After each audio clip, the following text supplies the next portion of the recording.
comment créer un fond effet marbré. Il va vous falloir pour cela de l'encre aquarelle, de l'encre classique ou des colorants alimentaires, de la mousse à raser, du papier cartonné, des récipients.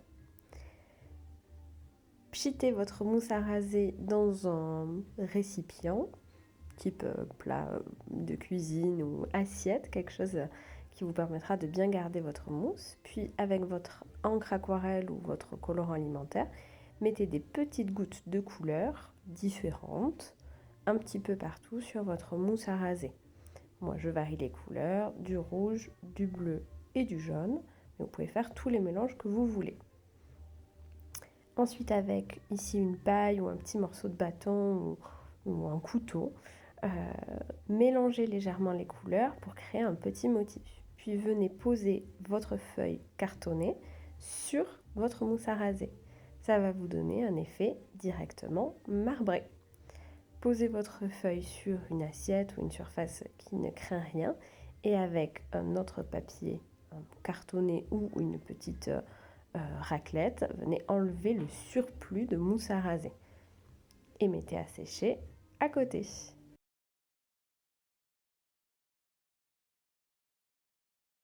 Vous pouvez ensuite renouveler l'opération autant que souhaité en réutilisant votre mousse qui est déjà colorée et en créant des nouveaux motifs pour des fonds effets marbrés légèrement différents.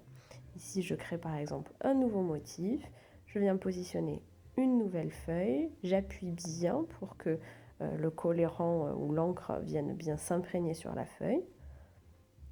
Et je renouvelle donc l'opération, j'enlève. Ici, un nouvel effet marbré différent du précédent. C'est là toute la beauté de ce type de fond. J'enlève une fois de plus le surplus. Alors on le voit, hein, j'en ai partout sur les mains. N'hésitez pas à mettre de votre côté des gants en latex si vous ne voulez pas avoir des taches d'encre pendant quelques heures après votre création. Et comme toujours, mettez à sécher à côté. Continuez à vous amuser. Ici, je m'amuse par exemple à créer encore un autre effet. Il ne faut pas hésiter à s'amuser avec la même. Vous n'avez pas besoin de changer à chaque fois votre mousse. Au contraire, vous allez voir, les couleurs deviennent de plus en plus claires au fur et à mesure, puisqu'elles vont un petit peu devenir plus pastel. Ça donne d'autres résultats. Et vous pouvez au fur et à mesure également rajouter à nouveau de l'encre ou du colorant alimentaire pour encore de nouveaux effets. Ici, je rajoute de l'encre magenta pour un nouvel essai. Je fais par exemple un motif avec des spirales que je trouve très sympa, mais je viens aussi rajouter d'autres couleurs d'encre